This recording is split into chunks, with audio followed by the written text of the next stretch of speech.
सहयोग प्रदान करें। हमारे मध्य में डॉक्टर ओपी शर्मा जी हमारे बीच पधारे हैं, उनका हार्दिक अभिनंदन और स्वागत करते हैं। और श्री आदर्श रमला कमेटी के प्रचार मंत्री सुनील सानिक जी भी हमारे बीच में पधारे हैं, उनका भी हार्दिक अभिनंदन और स्वागत। जैसी व्यवस्था होगी हम आपको आवाज लगाकर बुला लेंगे, इसलिए कमेटी के सभी कार्यकर्ताओं से मेरा निवेदन कि अपना स्थान ग्रहण करें। और लीला का हमारे बीच में आदरणीय बबली गर्ग जी पहुंचे हैं, उनका भी हृदय के गहराइयों से बहुत बहुत स्वागत करते हैं, अभिनंदन करते हैं। जो बच्चे बैठे हुए हैं थोड़ा पीछे बैठ जाएंगे और अतिथियों के लिए भी जगह छोड़ दें। 2 लाइनें हमारी कमेटी के जो अतिथि हैं, कमेटी के पदाधिकारी हैं, उनके लिए स्थान छोड़ दें। पीछे बहुत सोफे पड़े हुए हैं, मेरा निवेदन है जो बच्चे बैठे हुए हैं थोड़ा पीछे बैठ जाएंगे। अगले 3-4 लाइनें हमारी कमेटी के कार्यकर्ताओं के लिए आरक्षित हैं, उनके परिवार के लोगों के लिए हैं। और देखिए बारात ने जी भर के और मन भर के खूब खाया है और इतना हो रहे हैं अभी वैसा खाने की व्यवस्था है, अभी है व्यवस्था। अभी तो हमारे राज ऋषि जी राजा जनक स्वागत के लिए पुष्पों का हार लिए खड़े हैं। उनके मन में जो भावना, जो उत्साह, जो उमंग है, उसे फोटो पर आने दो। आइए संधि जी, क्या कहना चाहते हैं? जी संधि जी, आपने हमारे इस मिथिलांचल में आकर के बहुत हमारे पुण्य को बढ़ाया है। ये क्या कर रहे हो राज ऋषि? आप हमारे चरण क्यों छू रहे हो? महाराज दशरथ, संधि जी, आप ऐसी बातें क्यों कर रहे हैं? बेटी देने वाला तो सदैव छोटा ही होता है। ये आपकी महानता है। मैं आपके इन सब नगरवासियों से ही पूछता हूँ, भक्तों, आप सभी अपने दिल की गहराइयों से, अंतर आत्मा से पूछें कि देने वाला बड़ा होता है या लेने वाला बड़ा होता है? देने वाला बड़ा होता है तो तालियां बजाइए, और लेने वाला बड़ा होता है तो ताली मत बजाइए। तो हम बड़े नहीं हैं, हम लेने वाले हैं। हम छोटे हैं, बड़े तो आप हैं जिन्होंने अपनी पुत्री का लालन पालन पोषण करके अपने हृदय के एक अंश को हमें दे दिया। विवाह बहुत हुए, अनेकों होते रहते हैं, बेटी बेटे सबके ब्याहे जाते हैं, लेकिन समधी 2 ही हमारे इस भारतवर्ष के प्रसिद्ध हैं, एक राजा जनक और एक राजा दशरथ।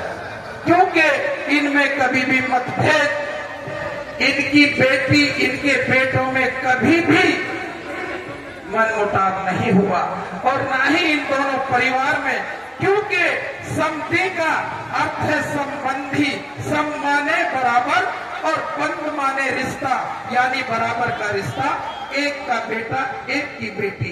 तो छोटा कोई नहीं है, छोटे तो लेने वाले हैं जो दूसरे की बेटी को लाकर सारी उम्र अपनी सेवा, बेटी उन्हें अपनी सेवा करती है, तो वो बेटी बड़ी है जो एक घर से आके एक अजनबी परिवार में जीवन बिता देती है, त्याग करती है।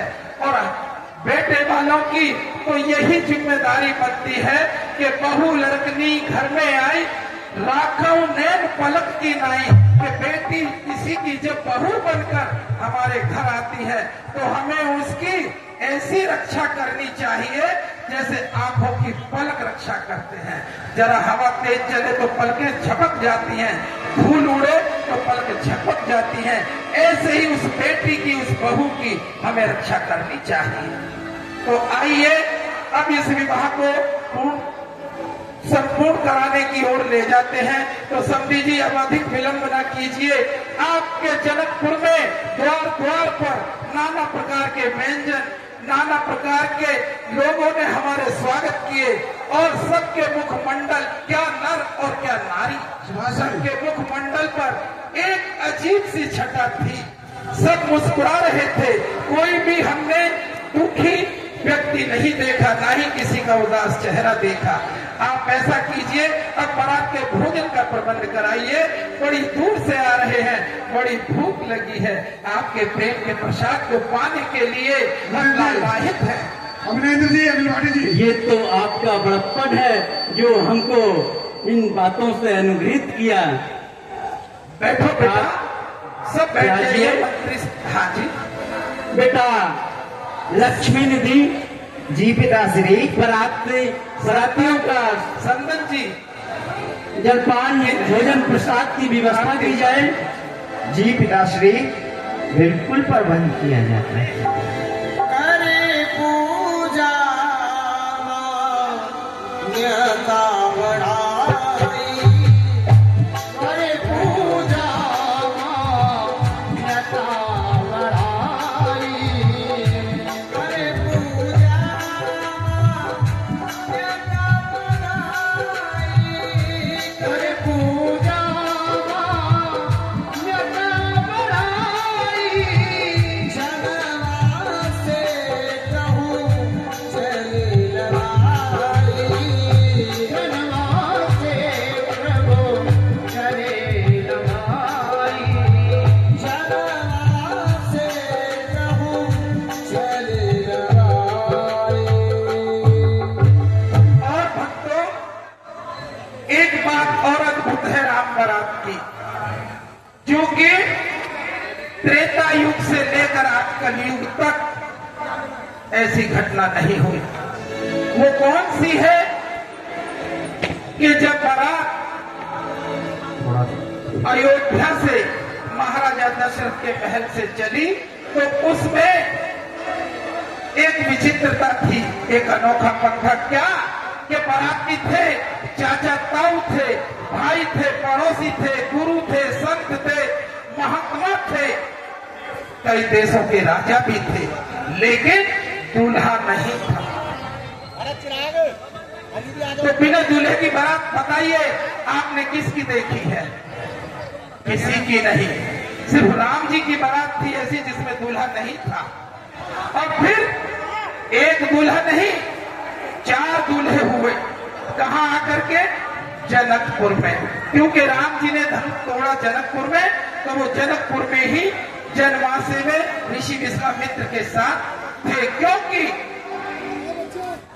ऋषि विश्वामित्र वचनबद्ध थे। उन्होंने कहा था जिस प्रकार सकुशल ले जा रहा हूं उसी प्रकार सकुशल लौटाने भी आऊंगा। अब जब धनुष तोड़ दिया तो वो लौटाने कैसे जाएं? अब लौटाएंगे तो तभी जब वो अयोध्या इस कार्य को पूरा करके जाए। तो ये अद्भुत बारात नाम था, काम था, घटना थी राम बारात की। तो समझी जी, बातें और वार्ता तो होती रहेगी, शास्त्रार्थ भी होता रहेगा। अब भोजन कराइए, भूख बड़ी जोरों से लगी है। बेटा लक्ष्मी निधि जी पिताश्री, शीघ्रता कीजिए। जी भोजन प्रसाद की व्यवस्था अति शीघ्र कीजिए। जी पिताश्री। और उधर महाराज जनक के यहाँ जब बारात पहुंची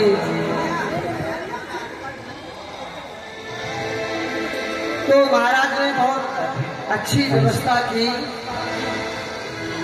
और राजा दशरथ और उनके जो भी सदस्य थे उनको जनवासे में ले गए और वहां उनको भोजन प्रसादी लाई गई और परसाई हो रही है। सुनेंगे।